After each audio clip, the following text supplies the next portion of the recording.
चंदनपुर नाम के एक छोटे से गांव में एक गरीब सोमू नाम का लकड़हारा रहा करता था।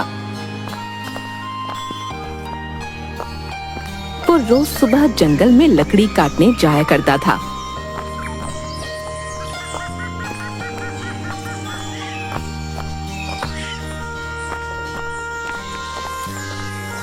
एक दिन, अरे भाई, आज तो सारी लकड़ियों को काट ही दूंगा।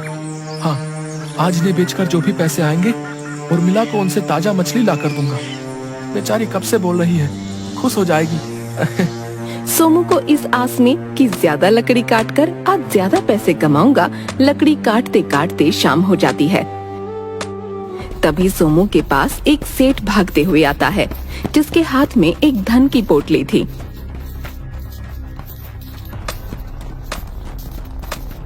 अरे भाई, मुझे जल्दी से कहीं छुपा दो, मेरे पीछे कुछ लुटेरे डाकू पड़े हैं भाई, जल्दी करो भाई। अरे अरे सेठ जी, आप चिंता मत कीजिए, जल्दी से उस बड़े पेड़ के पीछे छिप जाइए। सेठ पेड़ के पीछे छिप जाता है। तभी वहाँ 4 लुटेरे डाकू आ जाते हैं। क्यों रे, क्या तूने यहाँ किसी सेठ को भागते हुए देखा है? बता हमें। नहीं नहीं डाकू महाराज, मैंने तो किसी भी सेठ को यहाँ से भागते नहीं देखा। तभी एक डाकू जो तोतला होता है, अले तो लक्कल हाले, तुम तत बोल रहे हो ना?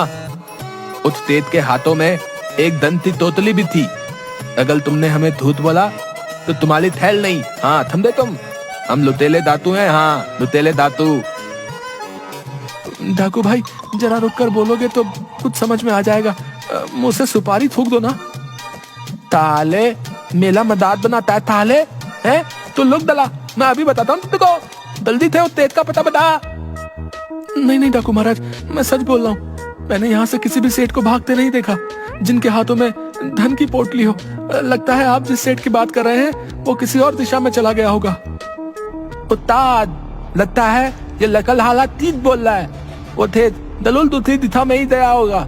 चलो यहाँ थे। अच्छा ठीक है, चलो फिर यहाँ से। वो सेठ बचकर जाना नहीं चाहिए, हमें उसकी वो धन की पोटली चाहिए। जिसके बाद सभी लुटेरे डाकू वहाँ से चले जाते हैं। तभी सेठ पेड़ के पीछे से निकल कर आता है।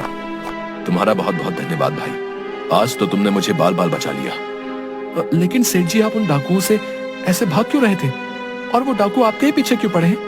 अरे भाई, मैं दूसरे गांव का एक सुनार हूँ। आज मेरी दुकान में कुछ लुटेरे डाकुओं ने मेरा धन लूटने के लिए हमला कर दिया। बड़ी मुश्किल से मैं अपनी जान बचाकर भागा और जितना भी धन मेरे पास था सब इस पोटली में बांध लिया और भागते भागते इस जंगल में आ गया। और लुटेरे डाकू भी मेरा पीछा करते करते यहाँ आ गए। वो मुझसे मेरे धन की ये पोटली लूटना चाहते हैं। सेठ जी, वो डाकू आपको ही ढूंढ रहे हैं, ज्यादा देर यहाँ रुकना सही नहीं होगा, आप मेरे साथ मेरे घर चलिए। जिसके बाद वो सेठ सोमू के साथ उसके घर जाता है।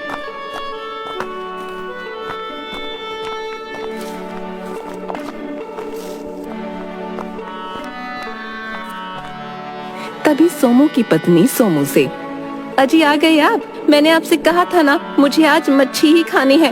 और ये क्या, आप किसे अपने साथ लाए हैं जी? तभी सोमू अपनी पत्नी को सारी बात बताता है। तभी उसकी पत्नी सेठ के हाथों में धन की पोटली देखती है और उसके मन में उस धन की पोटली को लेकर लालच आ जाता है। अरे वाह, इस सेठ की धन की पोटली में तो बहुत धन लगता है। अगर ये धन मेरे हाथ आ जाए तो कितना अच्छा होगा ना। हाय हाय, हमारे तो मजे ही आ जाएंगे। हाँ, अरे सेठ जी, आप चिंता मत कीजिए, आप यहाँ हमारे घर में रुक सकते हैं।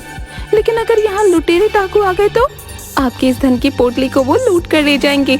आप अपनी इस धन की पोटली को मुझे दे दीजिए, मैं इसे संभाल कर रख देती हूँ, न जाने कब यहाँ डाकू आ जाए। तभी सोमू अपनी पत्नी के मन के लालच को भांप लेता है। नहीं नहीं सेठ जी, आप एक काम कीजिए, मेरे घर में ही एक गड्ढा खोदकर उसमें ही अपनी ये धन की पोटली छुपा दीजिए। वो डाकू कभी नहीं जान पाएंगे आपने अपने धन की पोटली कहाँ छुपाई है। हाँ ठीक है भाई, अगर तुम कहते हो तो मैं अपनी इस धन की पोटली को तुम्हारे घर की जमीन में गड्ढा खोदकर छुपा देता हूँ।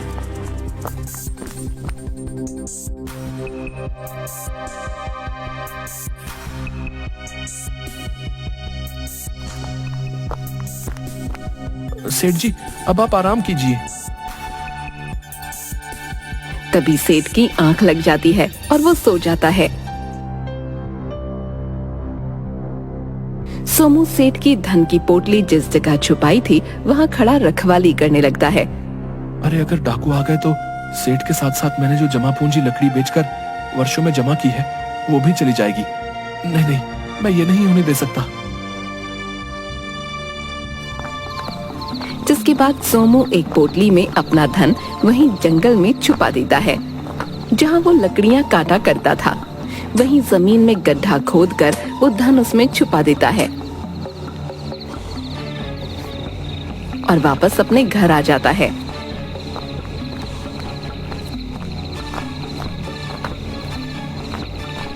थोड़ी देर बाद सोमू के घर पर चारों लुटेरे डाकू आ जाते हैं।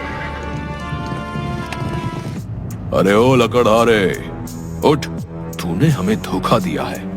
वो सेठ तेरे ही घर आया था, बता वो कहाँ है? अब हम तुझे नहीं छोड़ेंगे। हाँ, लुटेरे डाकुओं का सरदार नाम है मेरा।